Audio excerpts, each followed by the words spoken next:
노래의 기본은 발성, 소리내기입니다. 좋은 발성은 듣기 좋은 소리를 내고 나쁜 발성은 듣기 싫은 소리를 냅니다. 성악을 처음 배우는 사람은 좋은 발성과 나쁜 발성을 잘 구분하지 못합니다. 그래서 좋은 발성을 가르쳐 줄 수 있는 좋은 선생님을 만나는 게 더없이 중요하죠. 좋은 선생님의 가르침에 따라 성실하게 연습하면 개인의 편차는 있겠지만 그래도 좋은 소리를 낼 수 있는 성악가가 될 수 있습니다. 만일 잘못된 연습이 반복되어 나쁜 발성이 습관으로 굳어지면 나중에 그것을 깨닫는다 하더라도 고치기가 매우 어렵습니다. 좋은 발성을 가르쳐줘도 관성에 의해서 자꾸만 원래대로 되돌아가려는 그 성질 때문에 그렇습니다. 그래서 어떤 사람은 자기가 배운 것을 그냥 계속해서 고집하면서 그 길을 갑니다. 이런 사람은 자기 스스로만 옳다고 여길 뿐이지 사람들에게 자기 실력을 인정받지 못합니다. 기독교인으로 신앙을 할 때도 좋은 복음교사는 더없이 중요합니다. 제게 좋은 복음교사가 누구냐 묻는다면 영순위는 예수님이겠지만 1순위는 주저하지 않고 바울이라 하겠습니다. 왜냐하면 신약 성경에서 복음을 논리적으로 서술하는 책이 바울 서신밖에 없기 때문입니다. 바울 서신 중에서 복음을 서술하는 대표적인 책이 갈라디아서와 로마서입니다. 이 두 책에 흔히 믿음으로 의롭게 된다는 이신칭의가 나타납니다. 그런데 이 두 책에서 바울은 수강생을 모아놓고 세미나를 하듯 그렇게 복음을 설명하지 않습니다. 그는 특수한 상황에 처한 교회를 향해서 복음을 설명합니다. 여기서 특수한 상황이란 복음의 올바른 작동을 방해하는 상황입니다. 바울이 편지를 보내는 갈라디아 교회나 로마 교회가 바로 그런 상황에 있었습니다. 갈라디아 교회는 확실히 그런 상황이었고 로마 교회는 충분히 그런 상황이었습니다. 말이 애매하죠? 이 로마 교회 같은 경우는 대부분 이방인 그리스도인들로 구성되어 있었고 유대계 그리스도인들은 소수였어요. 그렇지만 충분히 이 안에서도 복음을 가로막는 그 장애물이 충분히 있을 법한 그런 교회였습니다. 말하자면 갈라디아 교회나 로마 교회는 잘못된 발성을 가르치는 선생과 같은 다른 복음을 전하는 사람들 혹은 다른 복음을 고집하는 사람들이 있었습니다. 그래서 바울은 평범하게 복음을 설명할 수가 없었습니다. 바울은 먼저 복음의 올바른 작동을 가로막는 장애물, 바로 그것을 허무는 노력에 집중합니다. 로마서에서도 1장 16절, 17절의 주제 진술을 하고 그 다음에 하나님의 의 이야기를 하면서 먼저 어떤 이야기를 합니까? 어둠의 이야기를 꺼냅니다. 먼저 복음의 올바른 작동을 방해하는 바로 그것을 겨냥한 것입니다. 그래서 3장 21절 그러나 이제 율법 외에 하나님의 한 의가 나타났습니다 라는 선언이 있기 전까지 바울의 논조는 매우 날카롭습니다. 그렇다면 복음의 올바른 작동을 방해하는 장애물이 무엇일까요? 그것은 할례입니다. 할례는 유대인 남자가 태어난 지 8일 만에 성기의 포피를 잘라내는 의식입니다. 이 과정을 거쳐야 참 유대인이 되는 것입니다. 할례는 유대인이 되는 것이고, 유대인이 된다는 것은 하나님의 백성이 되는 것이며, 하나님의 백성이 된다는 것은 곧 하나님의 하나님의 약속을 상속받는 언약 백성됨을 뜻합니다. 그래서 할례는 언약 백성됨에, 하나님의 약속을 상속받는 언약 백성됨의 증표, 자격증이었습니다. 할례 언약이 처음 나오는 장면이 창세기 17장입니다. 아브라함이 99세가 되었을 때 하나님께서 그에게 나타나 이렇게 말씀하십니다. 나는 전능한 하나님이라. 너는 내 앞에서 행하여 완전하라. 여기서 너는 내 앞에서 행하여 완전하라는 말씀을, 원문의 뜻을 그대로 직역하면 이렇습니다. 너는 내 앞에서 걸으며 흠 없이 살아라. 즉 이런 것이죠. 너는 내 앞에서 걸으며 나와 동행하면서 흠 없는 삶, 구별된 삶, 거룩한 삶을 살라는 명령입니다. 바로 이 명령의 토대 위에 하나님께서 아브라함과 그의 후손, 그리고 이방인을 포함해서 할례 언약을 맺습니다. 여기서 매우 중요한 것은 할례 언약이 뭘 토대로 해서 맺은 언약이라는 것입니다. 바로 너는 내 앞에서 걸으며 흠 없이 살아라. 이 말씀의 토대 위에 아브라함과 그의 후손, 그리고 이방인을 모두 포함해서 언약을 맺은 것입니다. 이방인도 할례를 행하면 유대인이 될 수 있고 하나님의 백성이 될 수 있으며 하나님의 의를 상속받는 언약 백성이 될 수 있습니다. 이 할례 당시, 창세기 17절 당시 하나님께서 아브라함에게 할례를 행하라고 하면서 약속하신 게 있어요. 이 할례를 행하는 백성에게 가나안 땅을 영원한 기업으로 주겠다. 그리고 나는 너희의 하나님이 되겠다. 이 약속을 주셨어요. 그러면 누구에게 이 약속이 상속되는 겁니까? 할례를 행하는 사람입니다. 만일 아브라함의 후손이라 할지라도 할례를 받지 않으면 하나님의 백성 중에서 끊어지게 됩니다. 이처럼 할례는 하나님의 명시적 언약입니다. 얼마나 무거운 말씀입니까? 유대인들이 할례를 특별하게 생각하는 이유가 사실 무리는 아닙니다. 그래서 복음이 이방 세계로 뻗어나가는 내용을 소개하는 사도행전을 보면 선교 초기 기독교 확산 과정에서도 할례는 늘 논쟁의 중심에 있었습니다. 처음에 스데반의 순교로 인해서 예루살렘 교회에 박해가 일어나죠. 그리고 흩어진 사도들이 사마리아 땅, 이방 땅으로 흩어지게 됩니다. 그리고 그곳에서 복음을 전하는데 처음에는 이방 땅에 살고 있는 유대인들에게만 복음을 전했어요.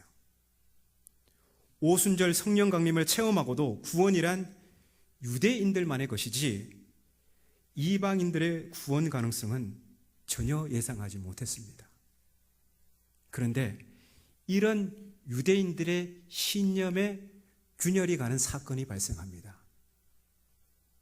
그것은 하나님께서 유대 신자들에게 주신 것과 똑같은 성령을 이방인 백부장 고넬료에게 그리고 그의 가족에게 내려주시는 것을 목격하고서 이들은 그러면 하나님께서 이방인에게도 생명을 얻는 회개를 주신 것이라고 인정할 수 있었습니다. 하지만 여전히 민감한 사안이 남아 있습니다. 성령을 받은 이방인들이 계속해서 이방인으로 머물러도 되는가? 아니면 일단 믿게 된 이상 할례를 통해 하나님의 백성 곧 유대인이 되어야 하는가? 이 물음에 대한 유대 기독교인들의 대답은 간단하지가 않았습니다. 바리새파 출신의 보수적 신자들은 이방 신자들이 구원을 받으려면 할례를 받고 율법의 여러 조항들을 지켜야 한다고 주장했습니다. 이런 주장은 성경의 원칙을 근거한 겁니다. 성경대로 이렇게 해야 됩니다. 이런 주장이에요. 왜냐하면 할례 받지 않은 이들은 하나님의 백성에서 끊어지리라는 창세기 17장의 성경적 원칙에 근거한 겁니다. 반면 이방 선교에 적극적이었던 이들은 성령의 임재가 할례의 필요성을 폐기하는 것으로 간주했습니다. 하나님께서 할례를 받지 않은 이방인에게 성령을 주셨다는 것은 그들을 현재 모습 그대로 받아주셨음을 의미하며, 따라서 할례라는 외형적 조건은 무의미해졌다는 합리적 추론이었습니다. 결론이 어떻게 났을까요? 사도행전에 보면 15장에 보면 이것 때문에 예루살렘 사도회의가 벌어지고요, 거기서 결론이 났어요. 경론이 오간 후에 예루살렘 교회는 최종적으로 할례가 필요하지 않다는 결론을 내렸습니다. 여러분, 이거 사실 지금 우리는 너무나 당연하게 받아들이지만 당시에는 정말 어마어마한 결정이었어요. 하지만 그렇다고 해서 예루살렘 회의 하나로 모든 게 평정되기는 어려웠습니다. 이방 선교의 선구자였던 바울도 이 문제로부터 자유로울 수는 없었습니다. 바울은 빌립보서에서 할례를 지지하는 이들을 가리켜서 아주 그냥 엄청난 말을 하는데요, 그들을 개들, 행악자들이라고 격렬하게 비난합니다. 이것은 할례 문제가 여전히 민감한 사안이며 복음 사역에 있어서 힘겨운 사안임을 여실히 드러내는 것입니다. 할례라는 명사가 신약 성경에 모두 36번 나옵니다. 그중 31번이 바울이 사용한 것이고요, 그중 절반인 15번이 로마서에 나옵니다. 따라서 할례 문제, 곧 유대인과 이방인의 관계 문제는 바울이 전하는 복음을 이해하는 핵심 키워드 중 하나임을 말해주고 있습니다.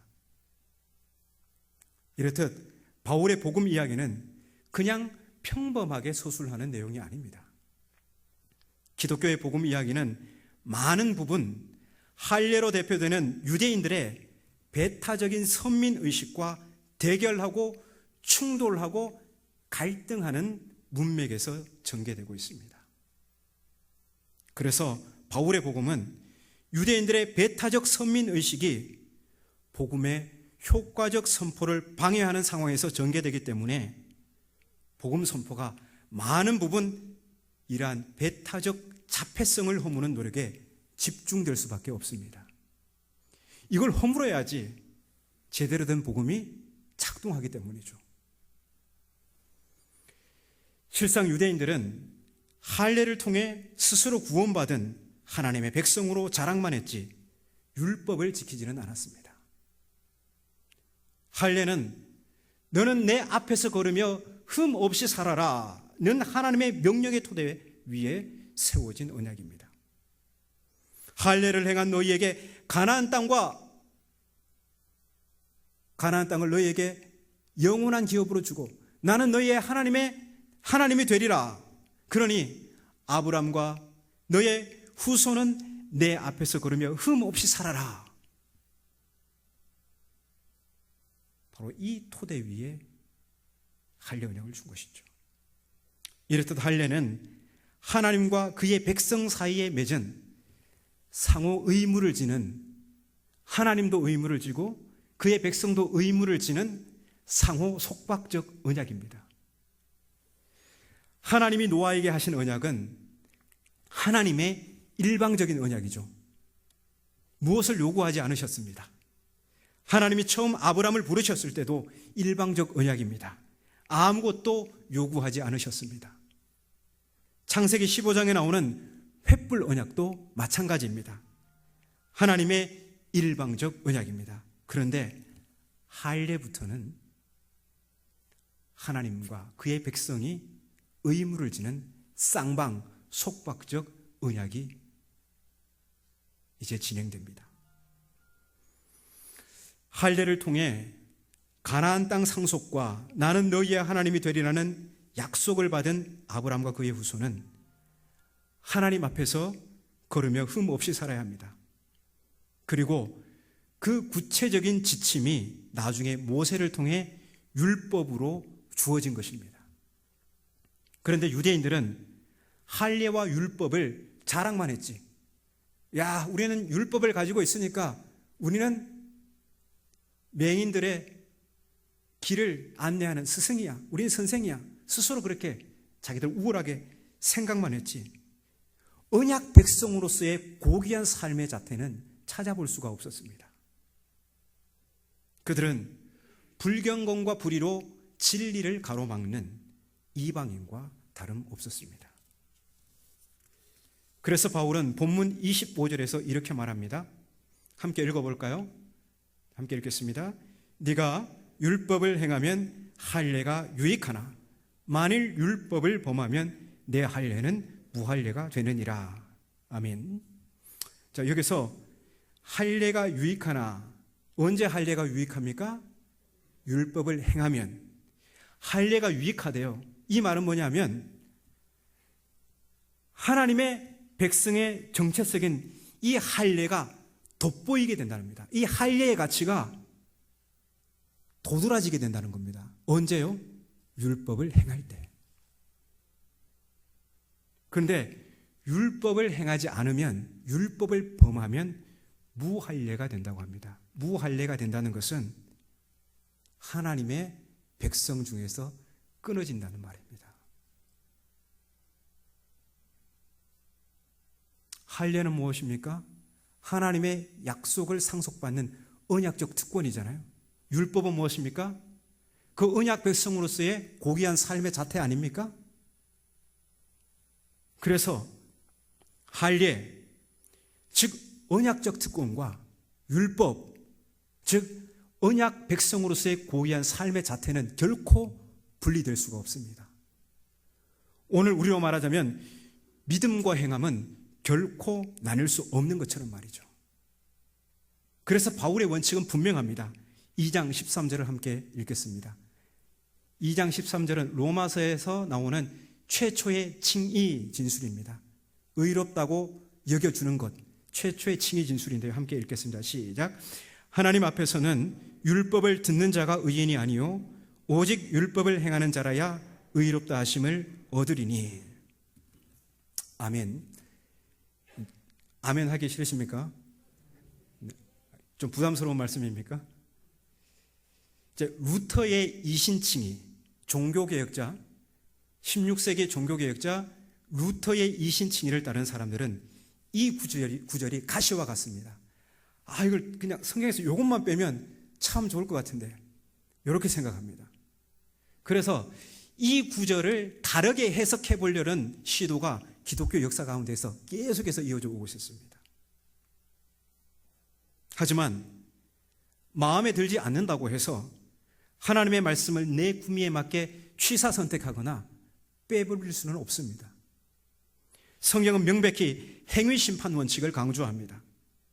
구약의 예언자들이 왕과 지배층을 향해 했던 신랄한 비판은 성회와 더불어 제사와 더불어 행하는 온갖 불의한 삶을 겨냥한 것입니다. 세례 요한이 구원의 확신이 짱짱한 바리새인들과 사두개인들을 향해 독사의 자식들아 누가 너희를 가르쳐 임박한 진노를 피하라 하더냐라고 했던 것도 아브라함의 후손됨에 기대어서 심판을 피할 수 있다는 허황된 자부심을 겨냥한 것입니다. 그래서 요한은 그들을 향해 심판을 피하는 유일한 길은 할례를 통해 아브라함의 후손됨에 호소하는 것이 아니라 회개에 합당한 열매를 맺는 것이라고 합니다. 산상수훈의 결론부에서도 예수님은 이런 말씀을 하셨습니다. 나더러 주여 주여 하는 자마다 다 천국에 들어갈 것이 아니요 다만 하늘에 계신 내 아버지의 뜻대로 행하는 자라야 들어가리라. 구약의 예언자, 세례 요한, 예수님, 그리고 예수님의 뒤를 잇는 사도들 역시 일관된 신념은 행위 심판 원칙입니다.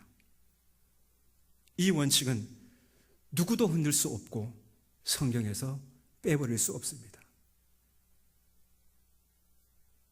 그래서 바울은 새로운 길을 제시합니다. 28절, 29절을 함께 읽겠습니다. 28절, 29절입니다. 함께 읽겠습니다. 시작. 겉모양으로 유대 사람이라고 해서 유대 사람이 아니요 겉모양으로 살갗의 할례를 받았다고 해서 할례가 아닙니다. 오히려 속사람으로 유대 사람인 이가 유대 사람이며 율법의 조문을 따라서 받는 할례가 아니라 성령으로 마음에 받는 할례가 참 할례입니다. 이런 사람은 사람에게서가 아니라 하나님에게서 칭찬을 받습니다. 아멘. 바울이 제시하는 새로운 길은 육체에 행하는 할례가 아니라 성령으로 마음에 받는 할례입니다. 마음은 행위의 출발점이죠. 마음이 어떠냐에 따라서, 마음의 상태가 어떠냐에 따라서 행위가 달라집니다. 예레미야 17장 9절에 따르면 만물보다 거짓되고 부패한 것이 사람의 마음이라고 했습니다. 로마서 3장 9절에서 모든 사람이 다 죄 아래에 있다는 선언은 바로 이 마음의 거짓과 부패로부터 비롯된 인간의 불의한 일들에 대한 고발입니다. 그래서 마음을 수술해야 합니다.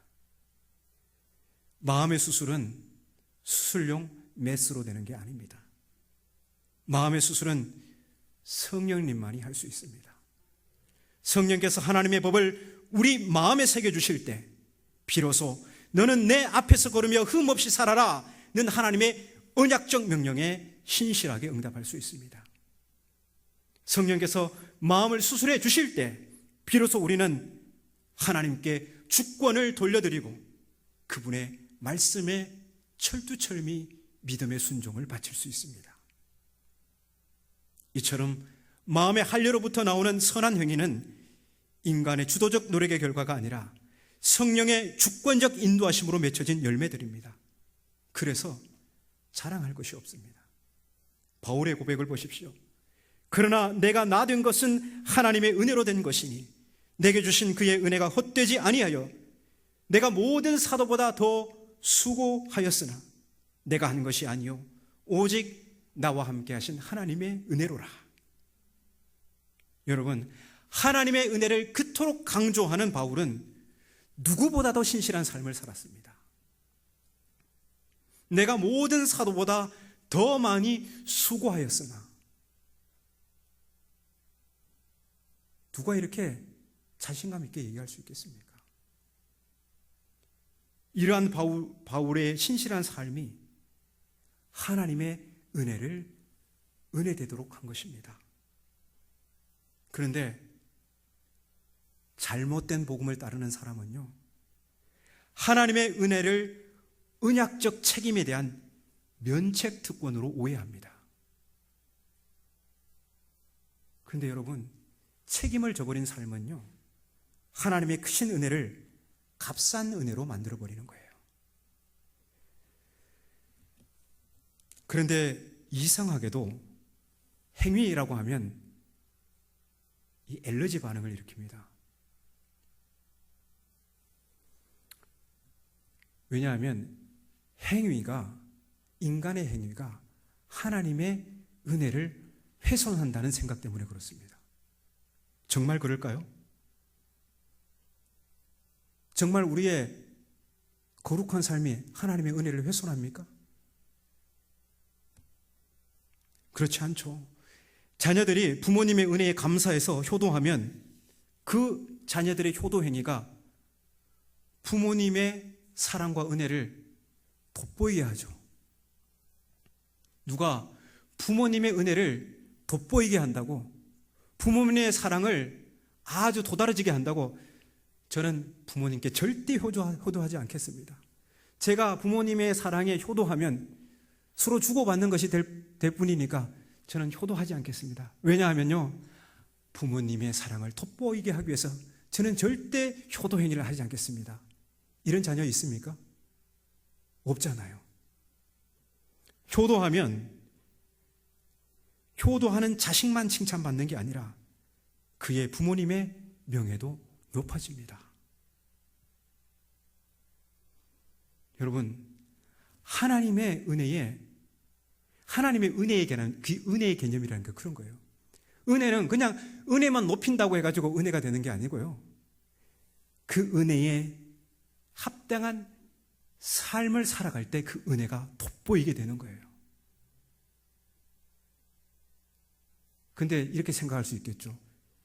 우리가 어떻게 하나님의 그 크신 은혜에 보답할 수 있겠어요? 인간은 할 수 없어요. 아니요, 할 수 있습니다. 어떻게 해요? 우린 하나님으로부터 1만 달란트의 빚을 탕감받았잖아요. 그러면 그 주인의 뜻에 맞게끔 100데나리온의 빚을 진 동료의 빚을 탕감해 주면 돼요. 이게 성경적 의미에서 은혜에 대한 보답이에요. 우리가 똑같이 십자가에 못 박혀야지 윈윈하는 게 아니라 그 크신 은혜에 1만 달란트의 빚을 탕감받은 우리가 100데나리온 빚을 진 동료의 빚을 탕감해 주면 그게 하나님의 은혜에 보답하는 것이고, 그럴 때 1만 달란트의 빚을 탕감해 준 하나님의 은혜가 돋보이게 되는 겁니다. 그런데 100데나리온 빚을 진 동료의 멱살을 잡고 감옥으로 끌고 가면 어떻게 됩니까? 그 1만 달란트의 탕감은 아무것도 아닌 게 되어버리고, 그로 말미암아 값싼 은혜라는 그런 비난을 받을 수밖에 없는 것입니다. 여러분, 본문 24절을 보십시오. 하나님의 이름이 너희 때문에 이방인 중에서 모독을 받는도다 하고 있습니다.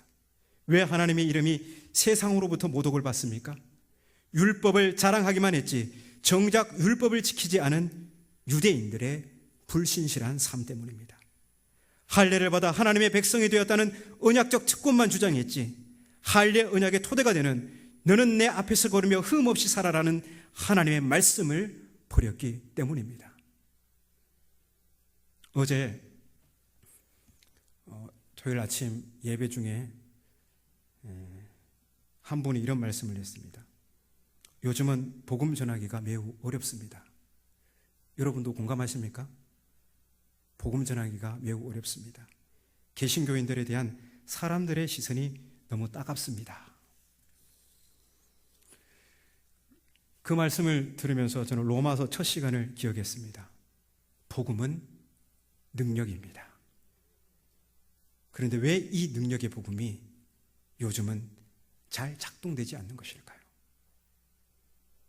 더 이상 우리가 믿는 복음에 능력이 없어서일까요?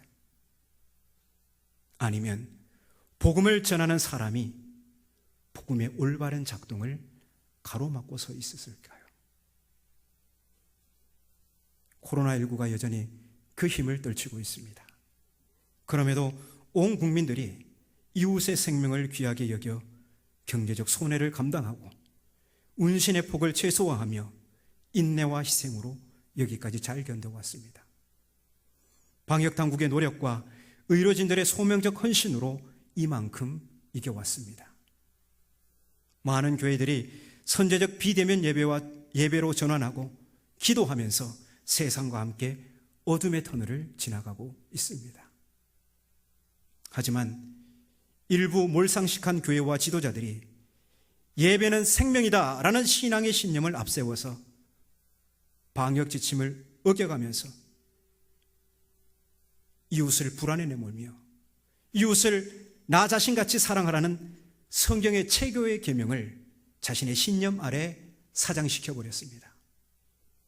예배는 생명이다. 이 명제는 그 자체로 옳습니다.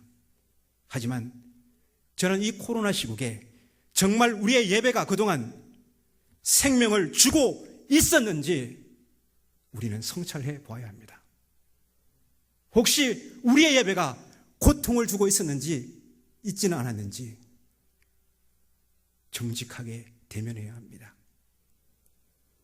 참 예배는 복음의 작동을 가로막는 장애물을 제거하고 복음이 올바르게 작동하도록 참된 복음의 하나님 앞에 다시 서게 하는 것입니다. 코로나 시국 일부 몰지각한 교회들이 예배를 강행하면서 예배는 생명이다 라는 신앙의 신념을 지켰는지 모르겠지만 그 신념은 복음을 가로막는 장애물이 되어서 오늘 한국교회의 명예는 바닥으로 추락했고 하나님의 이름이 세상으로부터 모독을 받고 있습니다. 할례 자체가 여러분 우리 신앙의 신념이 중요합니까? 하나님의 이름이 높아지는 것이 중요합니까? 할례 자체가 유대인들에게 생명을 줄 수 없듯 예배 행위 자체가 우리에게 생명을 주는 것은 아닙니다. 할례를 행한 유대인들이나 주일 성수를 하는 우리들이나 모두 성령을 통해 마음의 수술을 받을 때 비로소 하나님 앞에서 걸으며 흠 없이 살아갈 수가 있습니다. 그리고 세상은 그런 우리를 보고 하나님을 향한 모독을 멈추고 하나님께 영광을 돌리게 될 것입니다. 역사의 마지막 날 하나님은 육신의 할례를 보지 않으십니다. 우리 지자교회가 창립 몇 주년이 되었는지 보지 않으십니다. 지자교회 등록교인 명부도 보지 않으십니다. 세례교인 명부도 보지 않으십니다. 몇 대가 신앙생활을 했는지 성경을 몇 독했는지 보지 않으십니다. 하나님은 마음의 할례를 받고 성령의 주권적 인도하심을 따라 예수를 신실하게 따른 우리의 삶을 보십니다. 오늘 설교는 한경직 목사님이 많은 후배 목사님들 앞에서 마지막으로 한 말씀으로 맺겠습니다. 목사님들, 예수 잘 믿으십시오.